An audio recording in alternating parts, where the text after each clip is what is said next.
मैं आशा अपने परिवार की बड़ी बेटी थी। मुझसे छोटी मेरी बहन सोनम है। मेरे पिता एक प्राइवेट कंपनी में साधारण मुलाजिम है। उन्होंने सरकारी स्कूल, सरकारी अस्पताल और सरकारी राशन के भरोसे किसी तरह हम लोगों को पाल पोस के बड़ा किया। मेरे पिता ने अपनी पूरी जमा पूंजी से किसी तरह मेरी शादी 1990 में रेलवे में काम करने वाले सुमित से करा दी। सरकारी नौकरी वाले दामाद के लालच में इस शादी में 6 लाख रुपए खर्च हो गए थे। अब कोई बचत नहीं थी, क्योंकि परिवार में दामाद के आने से दिखावे पर खर्च बढ़ गया था। पिताजी मेरी छोटी बहन सोनम को बीएड कराने के बाद नौकरी मिलने का इंतजार कर रहे थे। उन्हें पूरी उम्मीद थी कि सोनम की सरकारी नौकरी लग जाएगी और उन्हें उसकी शादी पर एक पाई भी नहीं खर्च करना होगा। फिलहाल तो उनकी माली हालत डवाडोल थी। सोनम की पढ़ाई और मोबाइल का खर्च भी सुमित के वेतन से मिलने वाले खर्च पर निर्भर था। सुमित मेरा पूरा ख्याल रखता था। मेरी तरफ से उन्हें कोई चिंता नहीं थी। सोनम की शादी में सुमित पैसा लगा देंगे या उम्मीद उन्हें इस बात की थी। असली मुसीबत यह कहना चाहिए कि मुसीबतों का पहाड़ तब टूटा जब शादी के 3 साल तक मैं मां नहीं बन सकी और मुसीबत ने पूरे परिवार को झकझोर दिया। गनीमत यह थी कि मैं अपने पति के साथ शहर में रेलवे क्वार्टर में रहती थी। सास के ताने मोबाइल पर मुझे बराबर सुनने पड़ते थे। मेरी सास के ताने शादी में मनचाहा दहेज न मिलने से शुरू होकर बच्चा न होने पर खत्म होते थे। मेरी पूरी मायके को अभागा मनहूस कहा जाने लगा था। मेरी छोटी बहन सोनम को भी झगड़े में लपेट लिया गया था। मेरी सास सोनम से कहती थी कि जरूर मेरी परवरिश ठीक से नहीं की गई होगी। बचपन की गलत आदतों के चलते मैं बांझ हो गई हूँ। मेरी सास ने कानूनी सभा भी ले रखी थी। मेरी सास एक दिन कह रही थी कि कोर्ट में साबित हो जाएगा कि मैं उनके बेटे को शारीरिक सुख और संतान सुख नहीं दे सकती। इस वजह से उसे आसानी से तलाक मिल जाएगा। उन्हें तलाक के बाद खर्चा भी नहीं देना पड़ेगा। मेरी बहन बातों को सुनकर कई दिन तक कुछ भी नहीं खा सकी। वे यह सोचकर मरी जा रही थी कि दामाद जी ने अगर मुझको छोड़ दिया तो मेरा क्या होगा। मेरी दूसरी शादी करने के लिए पैसे तो बचे नहीं थे और फिर दूसरा शादी कौन आदमी करेगा।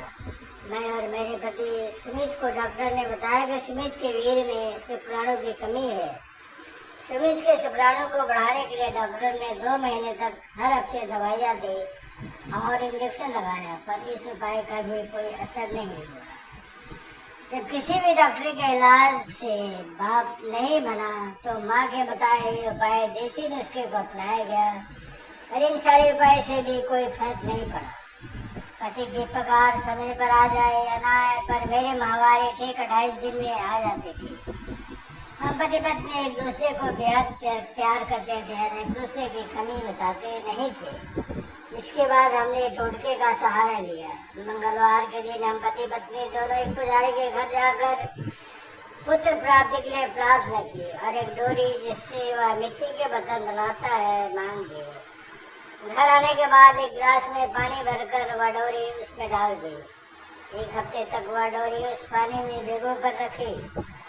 अगले मंगलवार को गिलास में से डोरी निकालकर हम दोनों ने वह पानी पी लिया और इसके बाद वह डोरी हनुमान मंदिर जाकर समर्पित कर दी। उस रात हम दोनों ने संबंध भी बनाए ताकि मैं माँ बन सकूं।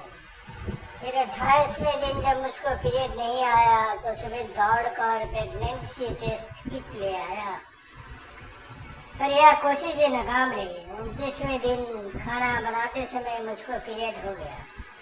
सुमित की बहन ने टोटके को आजमाया। अपने बच्चे का पहला टूटा हुआ दूध का लाल एक काले कपड़े में बांधकर काले धागे की मदद से मेरी कमर में बांध दिया। जब तक मैं पेट से ना हो जाऊं, इस धागे को किसी भी कीमत पर न उतारने की कठोर हिदायत दी गई। दूध के दांत को कमर पर बांधे हुए भी 3 महीने का समय हो चुका था, लेकिन अभी भी मेरी कोख सुनी थी। इतना उपाय करने पर भी ना कोई टोटका और ना हनुमान काम आया। धीरे धीरे सुमित भी मुझको ही बच्चा न होने के लिए कसूरवार मानने लगा था। ससुराल पक्ष की मौसी, नानी, बुआ, ताई सभी मुझको ताने देने लगे थे। मेरे पास खुदकुशी करने के अलावा कोई रास्ता नहीं बचा था। मरने की सोचना आसान है पर मरना आसान नहीं है। कहते हैं कि मुसीबतें इंसान को बहुत ही और धोखेबाज बना देती है। इसी बीच मेरे पति सुमित के दूर के चाचा का लड़का देवेंद्र पटना में कोचिंग के बाद मेरे और सुमित के साथ रहने आया। हमारे शहर में उसके सरकारी नौकरियों के एग्जाम थे। मुझको देवेंद्र के आने से बहुत राहत हो गई। अब सुमित के परिवार वालों को मुझ पर चिल्लाने का मौका नहीं मिलता था। मेरी देवेंद्र से खूब बनती थी। ऐसा लगता था जैसे हम दोनों धर्मांतर के दोस्त थे। देवेंद्र के हर काम का समय तय था। सुबह 5 बजे जागना, योगासन, 2 किलोमीटर की दौड़, फिर दोपहर में घंटों तक सोना और रात 12 बजे तक पढ़ाई। मैं असिस्टेंट की तरह खड़ी रहती और उसकी हर फरमाइश को मुंह से निकलने से पहले ही पूरा कर देती थी। अब हम लोग सुमित की ड्यूटी से आने के बाद उनकी मोटरसाइकिल से खरीदारी के बहाने घूमने निकल जाते थे। मुझको शादी के 3 साल बाद पता चल रहा था कि मैं किस गली और किस मोहल्ले में रह रही थी। शहर में कौन कौन सी घूमने की जगह थी।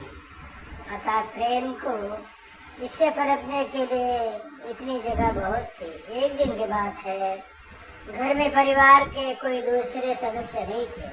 दोपहर को देवेंद्र के उठने का समय हो गया था। मैं उसके लिए चाय बना लाई, लेकिन उठाया नहीं बल्कि उसके हाथ पैरों को सहलाने लगी। उसके बालों में उंगलियां फिराने लगी। देवेंद्र ने एक झटके में मुझको खींचकर सीने से सटा लिया और मुझको अपनी बाहों में भर लिया। फिर हम एक दूसरे में खो गए। मुझे महसूस हुआ कि देवेंद्र का लिंग छोटा है, पर जब शुरुआत किया तब पता चला कि यह तो तीखी मिर्ची है। मैं मदहोश हो गई। मन कर रहा था कि हमेशा लिखते ही रहूं। पति का बड़ा था, दर्द भी होता था, पर घुसते ही शांत हो जाता था। अगले दिन हम दोनों नजर नहीं मिला पा रहे थे, पर हमारे बर्ताव से साफ समझ आ रहा था कि हम दोनों बहुत खुश थे। एक दिन मैं रसोई घर में खाना बना रही थी, तभी देवेंद्र ने रसोई घर में आकर मेरी कमर में पीछे से हाथ डाला। कुलम को सहलाया तो मैंने गुस्से में उसकी पीठ पर हल्के से चिमटे से मार दिया।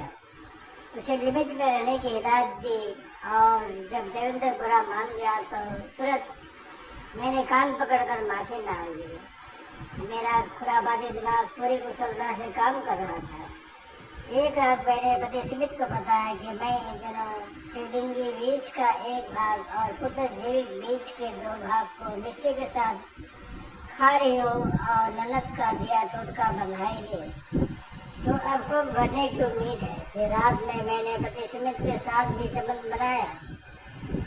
यह सिलसिला कई दिनों तक चलता रहा। दोपहर में देवेंद्र और रात में सुमित के साथ प्यार। इस बार मैंने कोशिश रंग लाई। शाम को मैंने सुमित की पसंदीदा कॉफी और पकौड़े बनाए और उससे यह खुशखबरी सुनाते हुए उसकी गोद में बैठ गई तो सुमित ने मुझे ढेर सारा प्यार किया।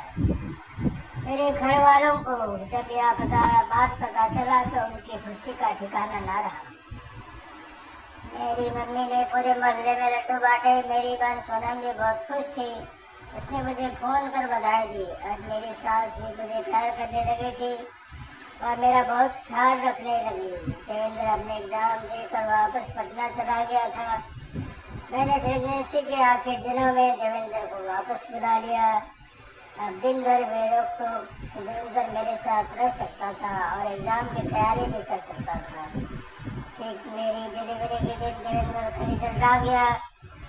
वह रेलवे में ही सहायक स्टेशन मास्टर के पद के लिए सफल हो गया था। कुछ दिन बाद देवेंद्र की पोस्टिंग दूर एक स्टेशन में हो गई और वह अपनी निशानी छोड़कर अपनी नौकरी के लिए चला गया। धन्यवाद।